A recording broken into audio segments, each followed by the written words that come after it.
তোমার মনে আগেই আগুন জ্বালিয়ে দিয়েছে তোমার ওই খুনি ছেলে রাহুল। আমার রাহুল খুনি নয়। তাহলে এই খবরটা কি মিথ্যে? হ্যাঁ, মিথ্যে মিথ্যে মিথ্যে মিথ্যে মিথ্যের বেসাতে করে হচ্ছে কাগজবাদের ধর্ম।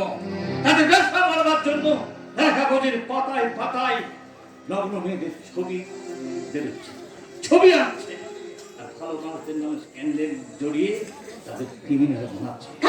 আসল ক্রিমিনালদের তারা পুজো করছে। আমার ওকে লেকচার শুনতে দেয় না। আর শোনার কি আর আলো সহ্য হয়? মুখ সামলে কথা বলে বলে দিচ্ছি। কখনো না। মিথ্যা খবর পড়ে তুমি উল্লাস করছো, আর রাহুলকে খুনি সাজাবার জন্য পিছনে পড়ে রয়েছ। আচ্ছা, তুমি রাহুলের নিজের মা না হলেও মাসি তো। কাল সন্ধ্যেবেলা থেকে ছেলেটা বাড়ি ফেরেনি, এই কথা যেন তোমার মনটা তোর জন্য কাঁদছে না? তোমার হৃদয়ে কি এক বিন্দু মায়া নেই? কার কাছে তুমি দয়া মায়া আশা করছো কর্তা বাবু? এই গিন্নিমার কাছে? তোমার কি মাথাটা খারাপ হয়ে গেছে কর্তা বাবু?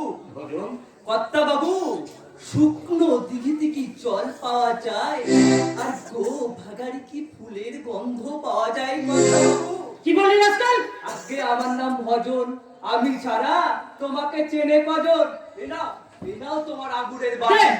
ইডিয়েট কোথাকার।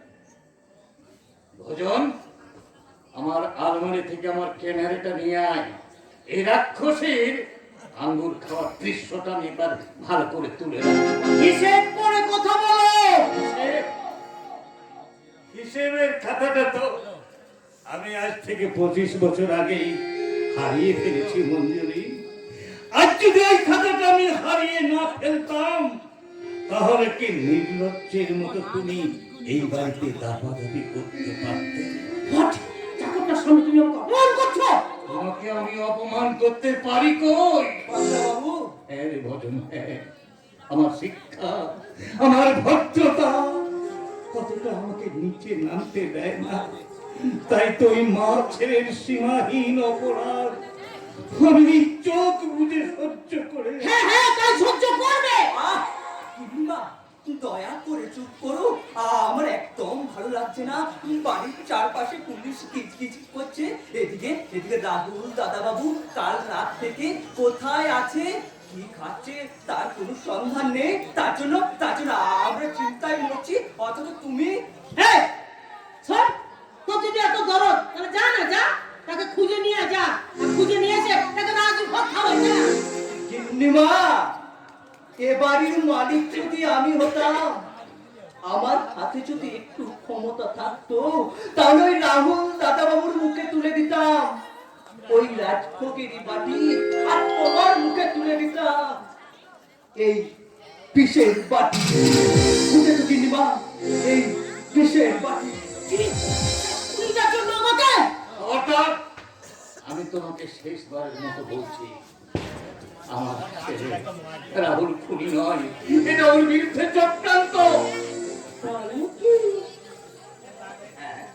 তাই তাই যার হৃদয়কে বিমর্ষ করে সুরের মূর্ছনা, যার যার হৃদয়কে স্পর্শ করে শিশুর নির্মল হাসি, বাগানে ফুল ফুটলে যার হৃদয় আনন্দে নেচে উঠে, আমার ছেলে রাহুল কোনদিন অন্ধকার জগতে পা রাখতে পারে না, কোনদিন পারে না। বাবা, আমি তোমার সাথে একমত বাবা। কিন্তু ওই রাহুলের মতো অমন ভালো ছেলে কারো জীবন ছিনিয়ে নেবে এ কথা আমি প্রথমে বিশ্বাস করিনি বাবা। আমি জানি বাবা, আমি জানি তুমি আমার কথা শুনে আমার উপর রাগ করবে, রাহুলের প্রতি কষ্ট পাবে, কিন্তু বাবা আমি তোমারই তো সন্তান, তাই তোমার সন্তান হয়ে কি করে মিথ্যা কথা বলি বাবা? তাই পুলিশকে যে কথাটা বলছি আমি সেই কথাটা তোমাকেই বলছি বাবা। ওই রাহুলই চন্দ্রনাথকে খুন করেছে। তোমার ব্রেনটা যে এতখানি ম্যাচিউর হয়েছে এটা তো আমি আগে বুঝতে পারিনি বাবা। আমি খুব খুশি বাবা, খুশি হয়েছো? আরে বাবা তুই ওকে আশীর্বাদ করো।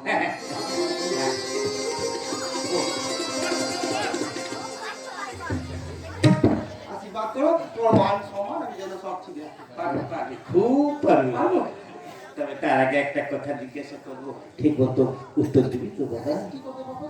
বলছি না, হ্যাঁ, গৌরীর বরকে যে রাহুল খুন করেছে, এই কথাটা তুই জানলে কি করে? আমি নিজের চোখে দেখেছি বাবা। চোর মারলে কেন ওকে?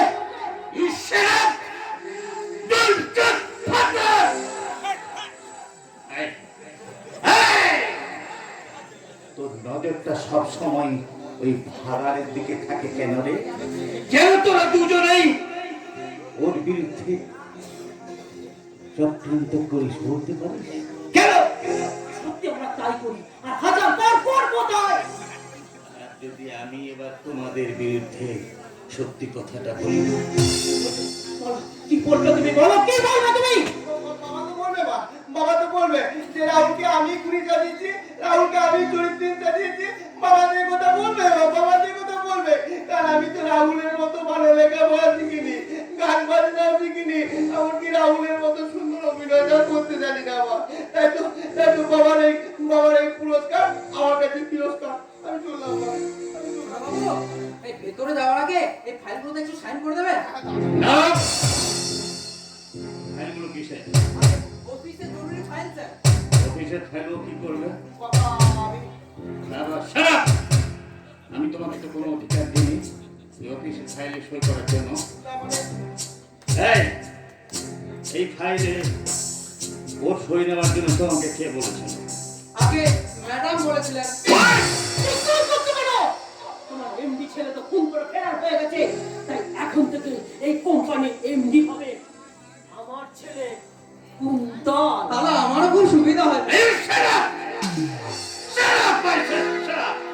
তাহলে ফাইলগুলো রাহুল এখানে না থাকলেও ওর বাবা আমি রয়েছে এখানে চেয়ারম্যান অফ দ্য কোম্পানি। তাই এই কোম্পানির এমডি হলে ভালো হবে, আর ভালো হবে সেমিকেটটা আমি করব। নাও get out I say get out. ঠিক আছে স্যার, আপনার কথা তো আমার সব মনে থাকবে। কেন তুমি কুন্তলকে এমডি করবে না? বলো কেন এমডি করবে না? ও কি তোমার ছেলে নয়? মঞ্জুরে বাবা মায়ের কথায় রাগ করছে কেন? আর মা তুমি বাবার কথায় রাগ করছে কেন? কি আছে টাকা পয়সা বাড়ি গাড়ি সম্পত্তি কি আছে? কিচ্ছু দেয় না, কিচ্ছু দেয় না। তো ওই কবিগুরু রবীন্দ্রনাথ ঠাকুর বলেছেন টাকা মাটি টাকা। কে? ও তোমার সন্তান থেকে ভুল হচ্ছে। ঠিক করেছি। আপনি বলেছেন টাকা মাটি টাকা চাই না, আমার চাই না। এই তো টাকা পয়সা বাড়ি গাড়ি আমার কিছু চাই না, তাই আমি ঠিক করেছি। কি ঠিক করেছিস কুন্তল? বলো কি ঠিক করেছিস বাবা? কি বলো? এই কুন্তল বলো কি ঠিক করেছিস? বল না কি? আমি সন্ন্যাস দেবো। না!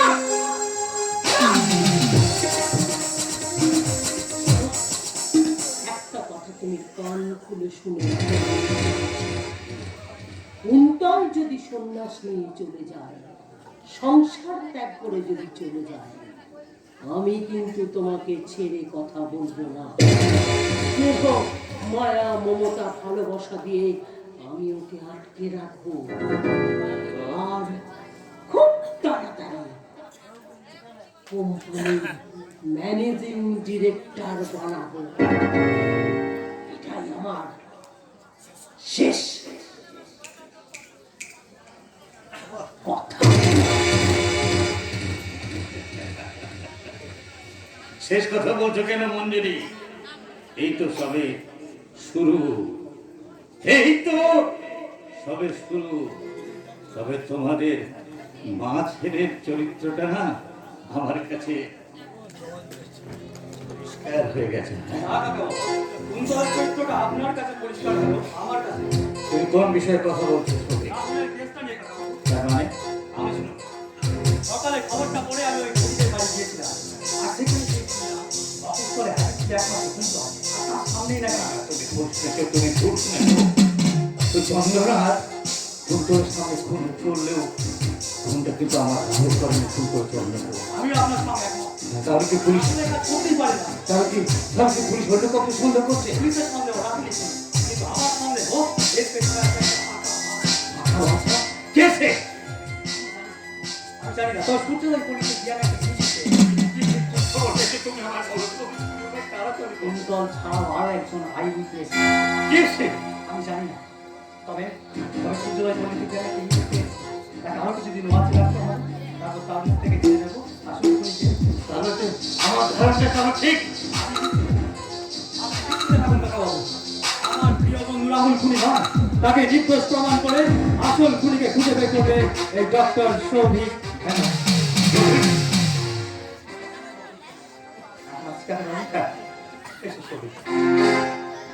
সৌভিকের কথাটাই যেন ঠিক হয়।